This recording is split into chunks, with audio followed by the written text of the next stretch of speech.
everyone, Assalamualaikum Warahmatullahi Wabarakatuh. Before we start our presentation, let me introduce our group.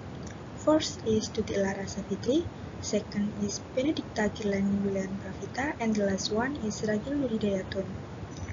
We are here from Class Reporting Economic Education Department, Yogyakarta State University.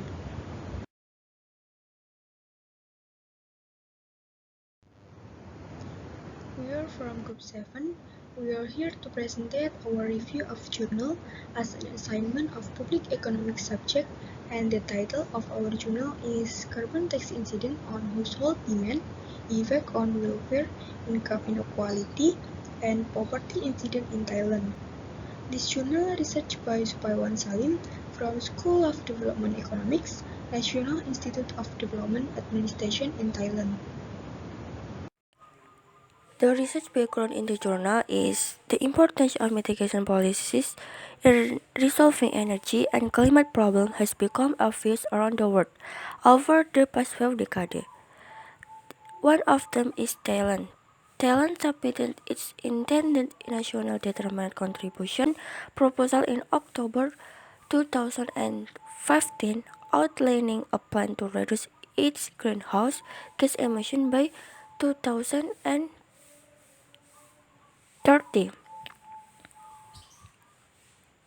The mitigation mechanism used by Thailand used a market-based mechanism, namely by setting a carbon price to reduce carbon emission.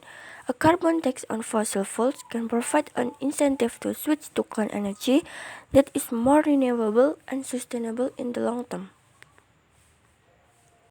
The general problem in the journal is concern about possible adverse distributional impact on income inequality and poverty could provoke public resistance and hamper the accessibility of introducing carbon tax.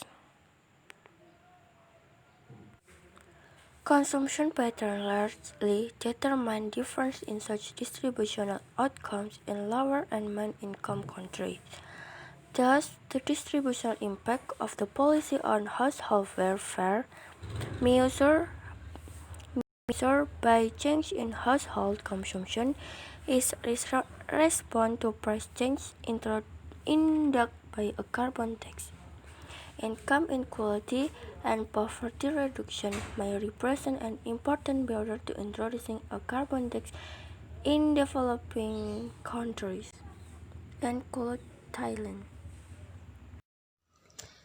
Then the purpose of this study is to fill a gap in the literature by simulating carbon tax scenarios, ex-ante analysis, and estimating distributional effect on household welfare, income inequality, and poverty incidence based on household consumption in Thailand.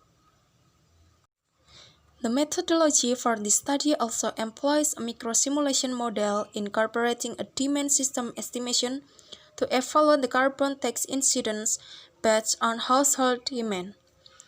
This study utilizes data from three main sources, which are the household survey data. The sample constitutes 77 strata based on provinces, and each stratum, except Bangkok Metropolitan, is divided into urban and rural areas based on the type of local administration.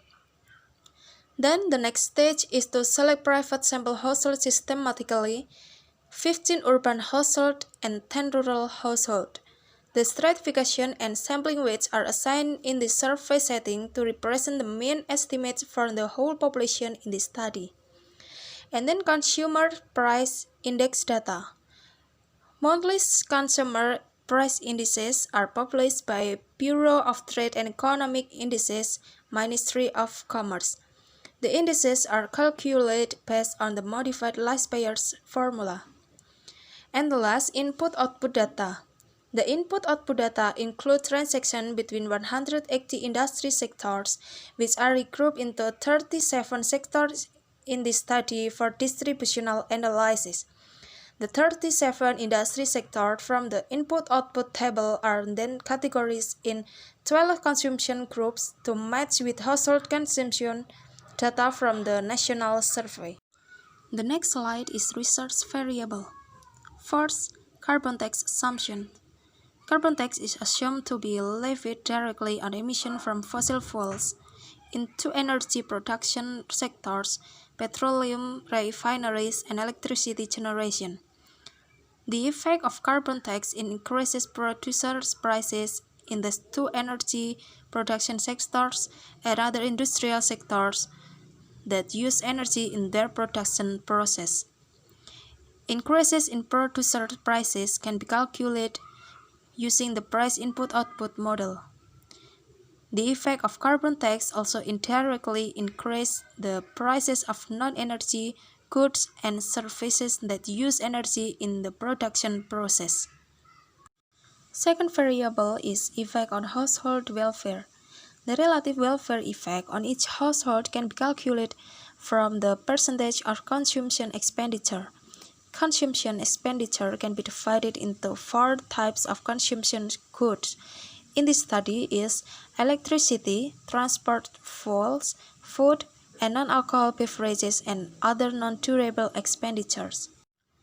Third variable is effect on income inequality. The carbon tax potential adverse effect on social objectives, such as income inequality and poverty rates. In this study, the Gini index is used as an inequality indicator as typically applied in empirical work value on the Gini index range between 0 and 1. Zero values indicate perfect equality in income distribution, and values approaching 1 indicate higher levels of inequality. Fourth variable is effect on poverty incidence. Change in poverty rate represents the difference between the estimated poverty rate and the initial level, both expressed in percentage. The poverty rate represents the percentage of poor households in the total population. Poor households refer to those having consumption expenditures below the national poverty lines for each region and municipality.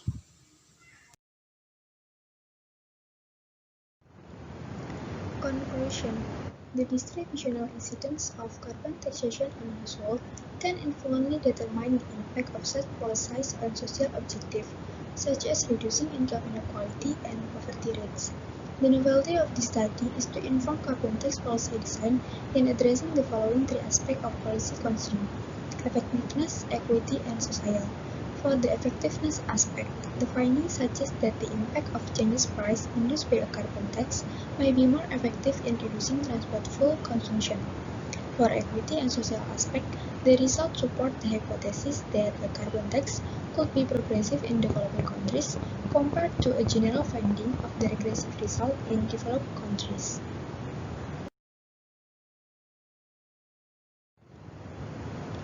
Recommendation from this journal is given the concern regarding the potentially high burden of a carbon tax on low-income households and the low responsiveness of households to changes in electricity price. The exemption of a carbon tax on natural gas, which is the main fuel used in the electricity sector, might be considered in Thailand. Such policy was applied in Mexico for its initial introduction of a carbon tax in 2014. Research suggestion. Trade-off between environmental target, economic growth, and distributional effect require further study to combine disaggregation of households into a general equilibrium analysis. To support the argument, policymakers should not consider the distributive impact of a carbon tax policy from an angle of equity, but further studies on the beneficiaries of reducing emission, particularly future generations, should also be taken into account in the political economy of climate mitigation policies. Our group has some critiques regarding this journal. In the positive, first, the results provide clear answer to the research question, though easy to understand because it uses simple language. In negative, the carbon tax policy is still unfamiliar in Indonesia, and this tax has not been implemented in Indonesia. So the reader is a little confused by the tax mechanism.